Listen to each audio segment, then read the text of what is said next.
O capítulo começa bem humilde, amanhece no pavilhão celestial, e enquanto todo mundo ainda deve estar dormindo, o barulho vem direto do galinheiro. Já dá para perceber que o nosso protagonista não está exatamente vivendo vida de jovem mestre. De dentro daquele canto simples, Yankai desperta no meio das galinhas, se espreguiçando como se aquilo fosse a coisa mais normal do mundo. Ele lava o rosto, ajeita a expressão e decide começar mais um dia. A primeira arma dele não é uma espada lendária, nem uma técnica secreta absurda, é uma vassoura. Yankai, discípulo de teste do pavilhão celestial, começa encarando as galinhas como se aquilo já fosse um treino de sobrevivência. Ele deixa claro que sua rotina é pesada, se não limpar a área, não tem comida, e se não treinar, não sobrevive. O problema é que, além dos serviços, Yankai ainda tem que lidar com as regras cruéis da seita. Mesmo depois de apanhar no dia anterior, ele continua varrendo e seguindo em frente. E aqui já fica bem óbvio, esse cara pode ser fraco, mas desistir não parece fazer parte do vocabulário dele. O pavilhão celestial funciona numa lógica brutal, a competição entre discípulos é incentivada, e só os mais fortes continuam avançando. Quem perde demais vai sendo deixado para trás, simples assim. As lutas parecem quase caçadas internas, com discípulos se atacando para provar valor. E se alguém é fraco, vira alvo fácil para os outros subirem em cima.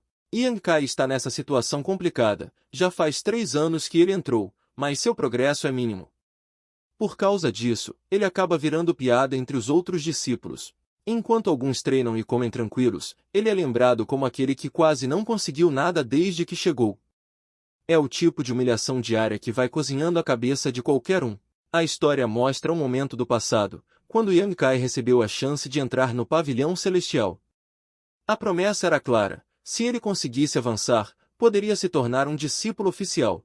Mas também existia o outro lado da moeda. Quem falhasse no treinamento seria mandado embora.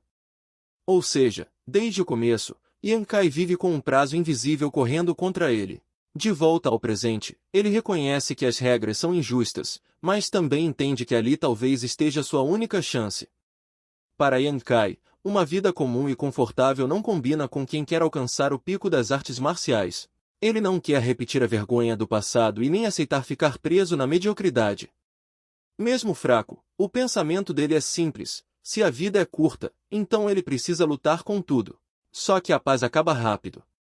Um grupo de discípulos se aproxima, e pelo clima pesado já dá para sentir que eles não vieram bater papo amigável. Os caras cercam Yankai e começam a provocá-lo, lembrando que ele é só um discípulo de treino. Para eles, desafiar alguém como ele é praticamente oportunidade grátis.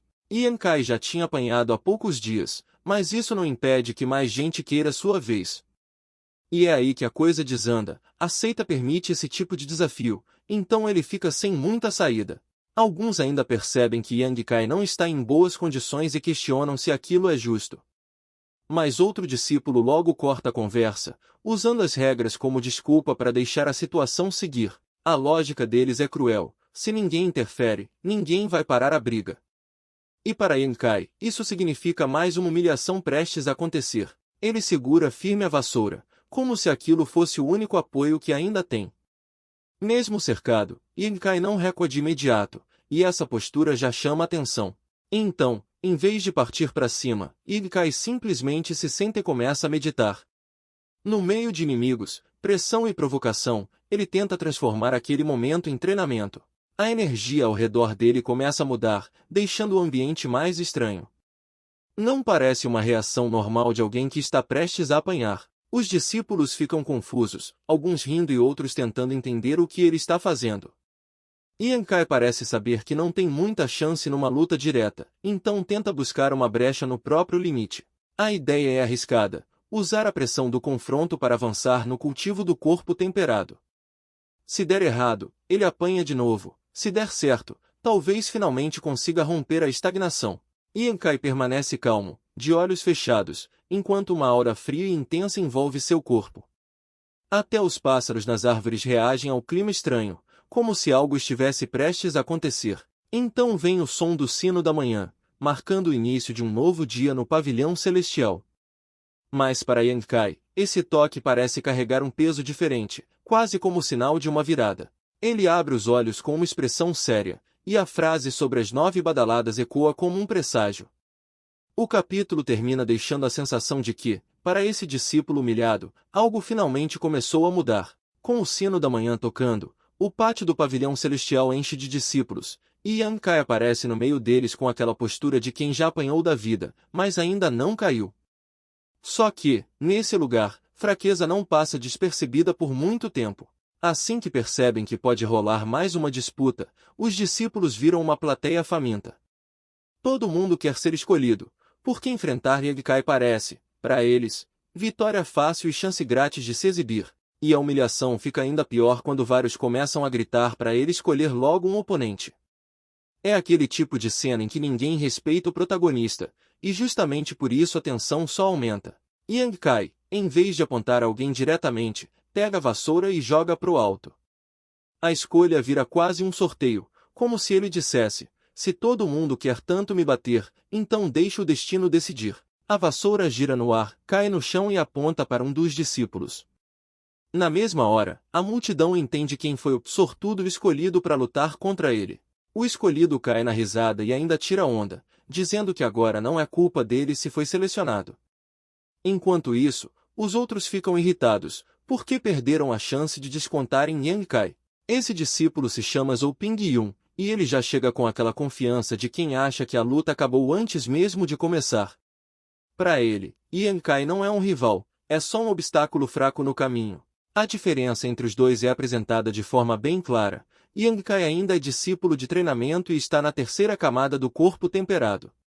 Já Zhou Pingyun é discípulo comum e está na quinta camada, ou seja, teoricamente tem vantagem.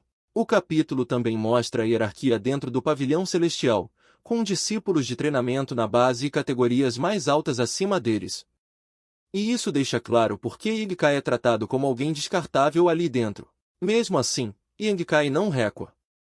Ele encara Zhou Pingyun e agradece pela oportunidade, como se aquela luta não fosse castigo, mas uma chance de evoluir. Zhou Pingyun, por outro lado, aparece todo confiante, lembrando que mesmo sendo apenas um discípulo comum, ele já tem uma posição melhor e mais respeito dentro da seita. A distância social e de cultivo entre os dois pesa antes do primeiro golpe. A luta começa, e Zhou Pingyun parte para cima com uma técnica básica usada por discípulos de nível baixo. Só que básica não quer dizer fraca, principalmente quando vem de alguém 2 camadas acima de Yang Kai. Yang Kai avança mesmo assim, sem hesitar, tentando encurtar a distância. E é aí que a coisa desanda, porque Zhou Pingyun já vem preparado para punir qualquer movimento errado. O choque entre os dois é brutal, e Yang Kai sente o impacto de frente. Mas o olhar dele muda, não é medo, não é desespero, é aquela teimosia absurda de quem se recusa a ser esmagado. No fim, o capítulo reforça que o sistema de discípulos do pavilhão celestial é cruel, competitivo e cheio de diferenças de status.